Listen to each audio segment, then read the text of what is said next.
আজ আমরা এমন এক অত্যাচারী শাসকের ঘটনা শুনব যার অহংকার এতটাই বেড়ে গিয়েছিল যে সে নিজেকেই রব বলে দাবি করেছিল।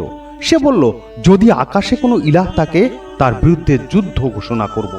সেই ব্যক্তি হলো পৃথিবীর ইতিহাসে সবচাইতে নিকৃষ্ট শাসক রাজা নমরুদ। সম্মানিত দর্শক, তীর নিক্ষেপ করে আল্লাহকে মারার এই ঘটনাটি কোরআন ও হাদিসের আলোকে সেরকম কোনো উল্লেখযোগ্য প্রমাণ নেই, তবে প্রচলিত ঘটনা অনুযায়ী ঘটনাটি আপনাদের সামনে উপস্থাপন করছি। নমরুদ ছিল বিরাট সাম্রাজ্যের অধিপতি। অসংখ্য সৈন্য, অঢেল সম্পদ, বিশাল প্রাসাদ, সব কিছুই তার ছিল। ধীরে ধীরে সে ভাবতে শুরু করলো, পৃথিবীতে তার চেয়ে বড় কেউ নেই। অবশেষে সে ঘোষণা দিল, আমি তোমাদের রব, আমার আদেশই শেষ কথা। কিন্তু আল্লাহ তাআলা তার একজন বান্দাকে পাঠালেন সত্যের দাওয়াত নিয়ে। তিনি ছিলেন মহান নবী ইব্রাহিম আলাইহিস সালাম। একদিন নবী ইব্রাহিম আলাইহিস সালাম নমরুদকে বললেন, আমার রব সেই সর্তা যিনি জীবন দেন এবং মৃত্যু দেন। নমরুদ বলল, যদি আকাশে কোনো ইলাহ থাকে তবে আমি তার বিরুদ্ধে যুদ্ধ ঘোষণা করব। সে তার সভাসদদের নিয়ে নানা পরিকল্পনা করতে লাগল।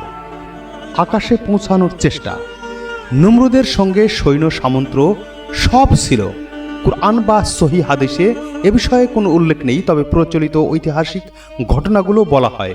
নমরুদ তার সভাসদ, মন্ত্রী এবং সৈন্যদের সামনে নিয়ে নিজের শক্তি প্রদর্শন করত।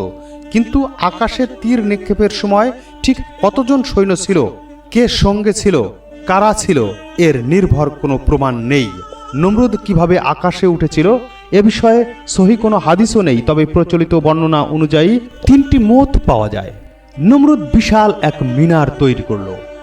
সে মিনার এত উঁচু ছিল যেন আকাশচুম্বী। আবার কিছু বর্ণনায় আছে সে কয়েকটি বিশাল পাখির সাহায্যে একটি বাক্স বানালো এবং তার চারপাশে পাখির ডানার সঙ্গে ওই বাক্সের কেনি বেঁধে দেওয়া হয়েছিল। আবার অনেক বর্ণনায় পাওয়া যায় সে পাখির পিঠে চড়ে অনেক উপরে উঠে সে আকাশের দিকে তাকিয়ে চিৎকার করে বলল, আমি আজ আকাশের রবের সঙ্গে যুদ্ধ ঘোষণা করব। তারপর সে একটি তীর আকাশের দিকে ছুঁড়ে দিল। তীরটি অনেক উপরে উঠে গেল, মানুষের দৃষ্টির বাইরে চলে গেল। কিছুক্ষণ পর তীরটি আবার ফিরে এলো। প্রচলিত বর্ণনা অনুযায়ী বলা হয় আল্লাহ তাআলা মানুষের পরীক্ষা হিসাবে সেই তীরটিকে রক্তমাখা অবস্থায় ফিরিয়ে দিলেন। একটি মাছকে বলা হলো, হে মাছ, তুমি আসো, এই তীরের দিকে পিঠটি এগিয়ে দাও। মাছ তীরের দিকে পিঠটি এগিয়ে দিল। তীরটি গিয়ে মাছের পিঠে বসে গেল এবং তীরটি আবার জমিনের দিকে ফিরে এলো এবং মাছকে বলা হলো, হে মাছ, তোমাকে মানুষের জন্য খাদ্য হালাল করে দেওয়া হলো। তীরটি ফিরে আসতে দেখেই নমরুদ আনন্দে চিৎকার করে উঠল, দেখো দেখো, আমি আকাশের রবকে হত্যা করেছি।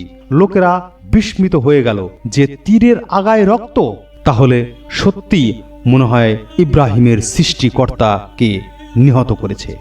কিন্তু বাস্তবে আল্লাহ সুবহানাহু ওয়া তাআলা সকল সৃষ্টির ঊর্ধ্বে। মানুষকে কোনো অস্ত্র, কোনো শক্তি, কোনো পরিকল্পনা আল্লাহর কোনো ক্ষতি করতে পারবে না। এটি ছিল মানুষের অহংকারের চরম অভিপ্রকাশ। আল্লাহর শক্তি। অবশেষে আল্লাহ তাআলা নমরুদের জন্য এমন একটি শাস্তির নির্ধারণ করেছিলেন যা ছিল অত্যন্ত শিক্ষণীয়। সম্মানিত দর্শক, মনে করুন একটি মশা, মাত্র ছোট্ট একটি প্রাণী, সেটি মানুষের কিভাবে মৃত্যুর কারণ হতে পারে। কিন্তু হ্যাঁ, আল্লাহ তাআলা ঠিক সেইভাবেই নমরুদকে সেই মশা দিয়েই যন্ত্রণার সঙ্গে মৃত্যু ঘটিয়েছিল, যা ছিল অত্যন্ত শিক্ষণীয়। একটি ক্ষুদ্র মশা তার নাক দিয়ে মাথার ভেতরে প্রবেশ করলো। সেই ছোট্ট প্রাণী তার মস্তিষ্কে যন্ত্রণা দিতে শুরু করলো। ভাইরা, চিন্তা করে দেখুন যে মানুষ একদিন নিজেকে পৃথিবীর সবচেয়ে শক্তিশালী শাসক মনে করত, যে বলেছিল আমি রব, আজ তার কি অবস্থা। যা কোনো বিশাল সেনাবাহিনী নয়, কোনো আতঙ্ক, কোনো ভয়ঙ্কর জন্তু নয়, একটি ক্ষুদ্র মশা। এত ছোট যে মানুষের হাতের এক চাপড়েই মেরে ফেলা যায়। সেই মশাটি তার মাথার ভিতরে যন্ত্রণার কারণ হয়ে দাঁড়ালো। ব্যথা এতই অসহনীয় হয়ে উঠল যে রাজ সিংহাসনে বসে শান্তি পেত না, রাজ বিছানায় শুয়ে শান্তি পেত না, রাজপ্রাসাদের ঐশ্বর্য তাকে এক মুহূর্তেও স্বস্তি দিতে পারত না।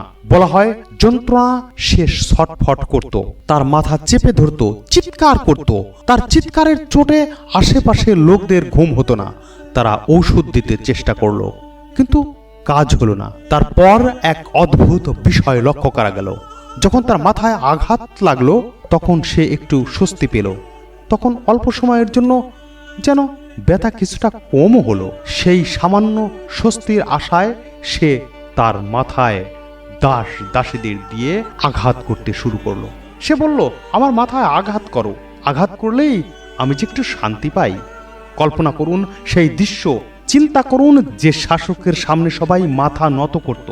আজ সেই শাসকই অন্যদের বলছে আরো জোরে আঘাত করো। যে মাথা একদিন অহংকারে উঁচু ছিল সেই মাথাতেই বারবার আঘাত করতে সে নিজেই বলছিল। প্রচলিত বর্ণনা অনুযায়ী আছে তার আশেপাশের লোকেরা পালা করে মাথায় আঘাত করতে শুরু করলো, কারণ সে বিশ্বাস করত এতে কিছুটা আরাম মিলছে। কিন্তু সেই আরাম ছিল ক্ষণিকের, একটু পরেই আবার যন্ত্রণা ফিরে আসতো। বারবার আঘাত করতে শুরু করলো তার সৈন্য ও দাসীরা। এই দৃশ্য মানুষের মনে এক বড় শিক্ষা। আল্লাহ তাআলা চাইলে পৃথিবীর সবচেয়ে শক্তিশালী মানুষকেও এমন অবস্থা করে দিতে পারেন, একসময় যে মানুষের সে শাস্তি দিত, অবজ্ঞা করত এবং ঘৃণা করত, তারাই তার কাছে স্বস্তির কারণ হয়ে দাঁড়ায়। অহংকারের পরিণতি কত ভয়াবহ এই কাহিনীতে সেটি তুলে ধরা হয়েছে। মানুষের শক্তি, সম্পদ, ক্ষমতা সবই আল্লাহর ইচ্ছা অধীনে। তাই ক্ষমতা পেলে অহংকার নয়, কৃতজ্ঞতা ও বিনয়ই একজন মানুষের প্রকৃত অলংকার। অবশেষে সেই অবস্থায় নমরুদের আঘাতের পর আঘাত করতে করতে একদিন তার এক সৈন্য খুব বিরক্ত হয়ে নমরুদের মাথায় পাথরের তৈরি জুতা দিয়ে খুব প্রচণ্ড জোরে আঘাত করলো এবং নমরুদের মাথা ফেটে চৌচির হয়ে গেল। অবশেষে ডানা ভাঙা মশাটি আবার উড়ে চলে গেল আকাশের দিকে। সেই অবস্থাতেই নমরুদের মৃত্যু হলো জুতার বাড়িতে। আল্লাহ তাআলা যাকে ইচ্ছা তাকে সম্মান দান করেন এবং যাকে ইচ্ছা তাকে তার সম্মান হারিয়ে নিকৃষ্ট মৃত্যু দান করেন। শিক্ষণীয় বিষয়, এই কাহিনী আমাদের কয়েকটি বড় শিক্ষা দেয়। অহংকার মানুষকে ধ্বংস করে। আল্লাহ তাআলার ক্ষমতার সামনে পৃথিবীর সব শক্তি তুচ্ছ। সত্যের সামনে মিথ্যা কখনো স্থায়ী হতে পারে না। একজন মুমিনের সবচেয়ে বড় শক্তি হলো আল্লাহর উপর ঈমান ও ভরসা। কুরআনের যুক্তি সব যুগেই সত্য ও শক্তিশালী ছিল।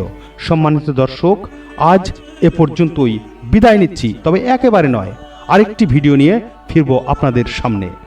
আর আমার এই চ্যানেলটি সাবস্ক্রাইব না করে থাকলে সাবস্ক্রাইব করার অনুরোধ রইল।